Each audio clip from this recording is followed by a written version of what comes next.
And we are live again. Man, this actually took something out of me. Somehow the setups weren't working today morning, but I think everything is well and good now. It's good. Okay.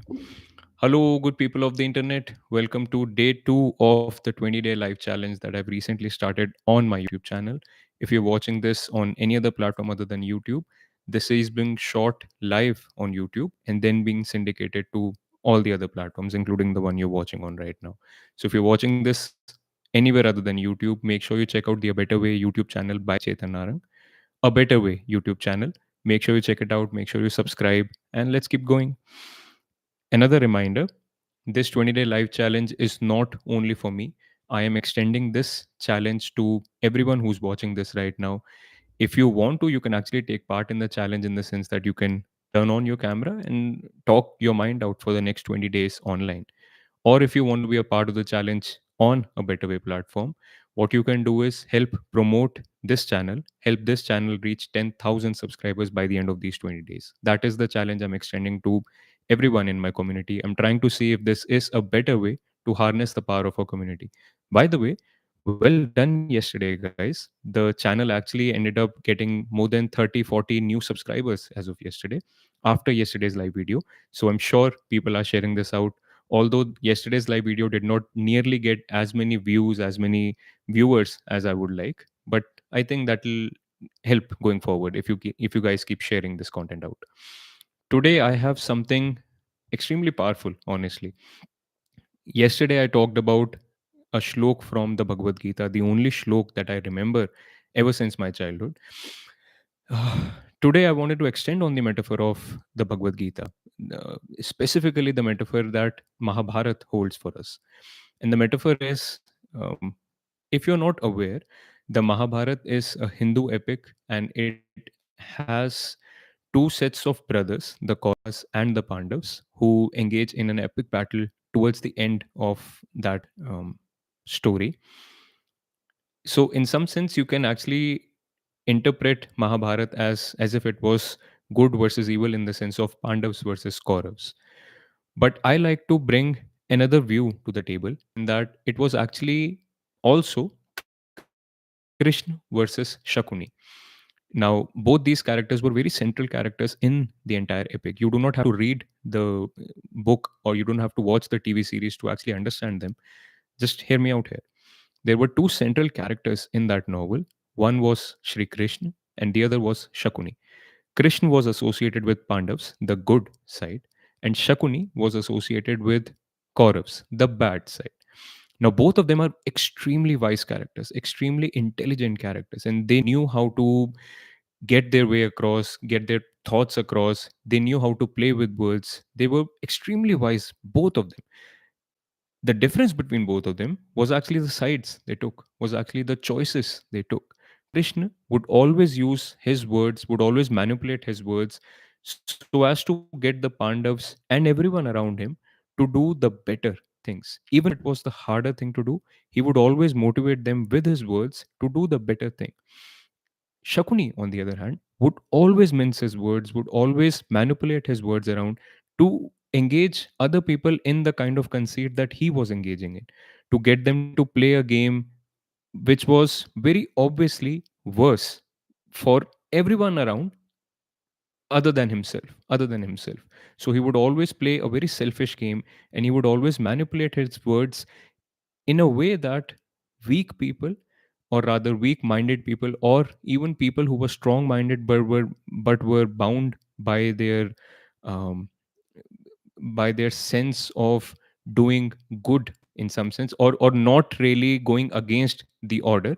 If there were people such as them, Shakuni was always able to mince his words and manipulate his words to get them to do the selfish things that he wanted them to do. Krishna would never do that. Krishna would always choose his words carefully, would always manipulate his words, of course. He was a very manipulative character in the entire novel. But his manipulations were always directed towards the better thing. Even when he motivates Pandavas to actually fight the war against their cousins, he motivates them not out of revenge, not out of hatred, not out of retribution, but out of the very essential need to establish the better way in the world, not so that they get power and so that they become the kings, etc. That was all just superficial, and he calls that out. This guy never calls these things out. He's always the manipulative, selfish guy who's only getting his self interest across, and he's always manipulating even the good people around so that his selfish interests are done.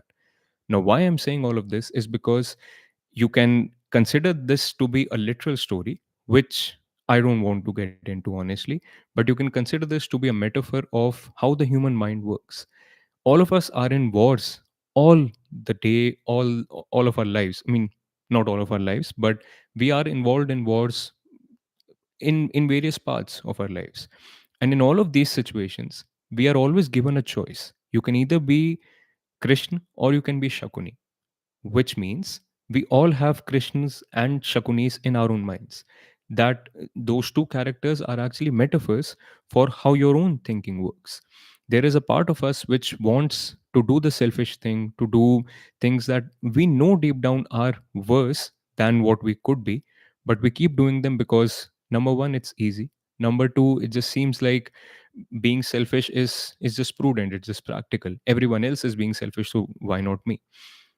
The other side, which again all of us have somewhere in our lives, somewhere in our minds, we have this sense of what a better way looks like, what it means to actually be the first person to put down the sword, to be the first person to walk towards the transcendent perspective, to be the first person to walk towards a better way. That is the Krishna in your mind. Now, how you act, what you choose to act out of, is totally a matter of choice. And therefore, the title of today's video is, When Life Gives You a Mahabharat, will you choose to be a Krishna or will you choose to be a Shakuni? Now, this may seem slightly off putting to people, but this is true. All of us have both these fragments in our own minds, both these imaginations, both these ways of thinking in our minds, and it is a matter of choice eventually. Now, for a lot of people, they may say that it's not a matter of choice because it's dependent on how we were brought up. It's dependent on dozens of things. You know, what you were taught as a kid, what religion you were born into, what sort of parents you had, what sort of childhood you had, whether you were bullied as a kid, whether you were a bully as a kid, what kind of siblings you had, and then of course everything else that has transpired in your life so far has led you to this place. So that's absolutely true. In that manner of speaking, you do not have a choice because no one has a choice about the past that we have inherited. But at this moment in your life, you are here, and what actions you take from here on onwards, there is an element of free will because every single moment in our life has a certain freshness to it, and that freshness keeps increasing. That level of control that you can have over your actions, over your thoughts, over your decisions keeps increasing as you keep becoming more and more self-aware. So if you become aware of the Shakuni of your mind and you become aware of the Krishna of your mind, from there on onwards it is a matter of choice what you do. And therefore, what I advocate on this channel is to become more self aware. You have to become more self aware, especially in the day and age that we live in, because it's not just all of the things that we talked about which influence your choices, it is the dozen of content pieces, not dozen, hundreds of content pieces that we consume day in and day out throughout the week, throughout the month, throughout the year, which keep shaping our opinions. If you are on the internet at all, which you must be if you're watching this video right now, you know what an echo chamber is. You should understand what an echo chamber is, honestly, because that is how all the different algorithms that work on all the different social media platforms work right now. If you are subscribed to one opinion across any dichotomy, left versus right, Hindu versus Muslim, men versus women, Israel versus Palestine, any single dichotomy that you can think of, if you are subscribed to one side, you will see more content from that side. You will see more content that aligns you more and more towards this side or agitates you more and more against the other side. That is simply how the algorithm works. I do not want to say that this is a cynical way in which these companies are manipulating your thinking. It's just their way of increasing interaction on their platform. And therefore, if you're not aware of this, you will always keep getting more and more agitated towards the other side. You will always keep feeling more and more that the the melting point is rising. Man, we are in a war. We are in a war against these sides. While, quite honestly, if I be really, really, absolutely honest with you, we are in a war right now. And the war is for the human soul, because all of this synthetic content generation that we are engaging in, that we are consuming, that we are trading off in the attention economy that we have normalized, what is losing out is our human soul, our individual human soul, and the collective human soul. And therefore, we are in a war right now. Now, in this war, you can either be a Krishna who understands deep down what a better way looks like, or even if he doesn't understand, he knows when he looks at someone who is talking about a better way and he wants to follow that. And there is a Shakuni in our minds, which is not really just a cynical, um, deceitful person, but is rather someone who is only careful about his or her selfish interests, and therefore will come up with 1,001 reasons as to why a better way is not even possible, let alone something that we should work towards. Now, it is a matter of choice which side you take. Which side of your mind do you let win? Whether it will be Krishna or whether it will be Shakuni. And I'll tell you why this matters. If you think that it doesn't really matter because one person cannot really make a difference, I'll tell you why you're wrong there.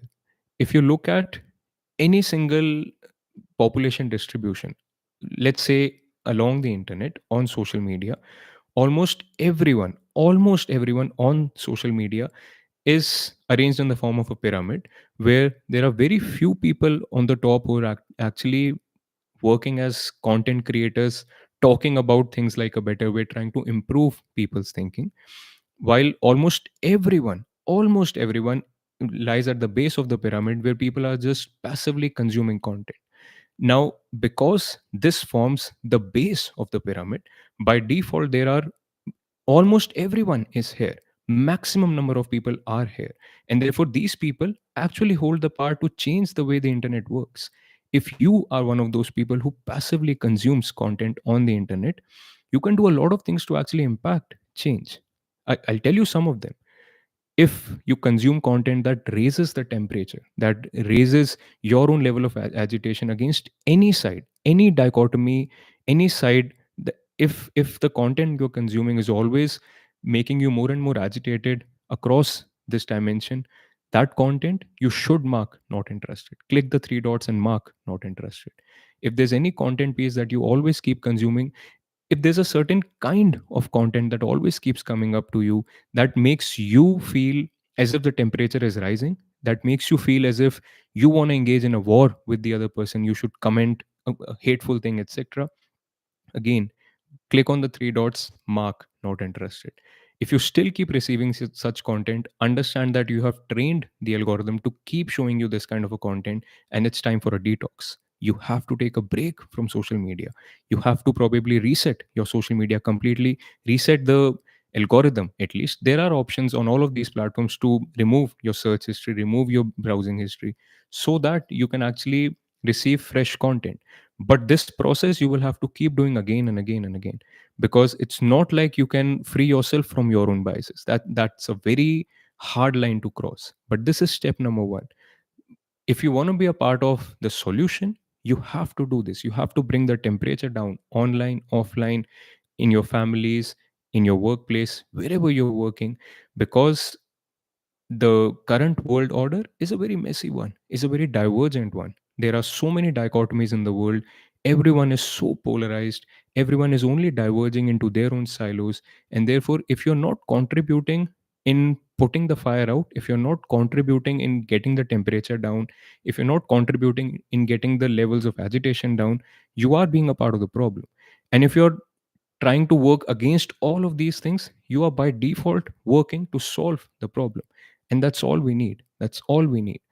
Because even if you think that you are at an age or you are at a situation in your life where you're fine and it doesn't really matter to you, I hope you appreciate this when I say this. You may have children someday. Or even if you don't, you may have friends who may have children. And even if your second degree does not, you know there are going to be the next generation that inherits whatever we leave behind. And when they look at the mess that social media is, when they look at the mess that religions are, politics are, our corporates are, when they look at all of this mess, those children will turn back to the adults someday and ask, what did you do? What did you do? What were you choosing when all of this was happening? And this is something I got inspired from one of Rocco's videos, where he said, when my daughter asks me this question, I want to be able to look her in the eye and say, I did everything I could. And that's all I leave you with. If you are actually doing everything you can, instead of finding all the 1001 reasons as to why you are so small that you can't change anything, find one reason, just one reason, to work towards a better way, to support a project such as the project that I'm working on, and make sure you play your part. Make sure you play your part.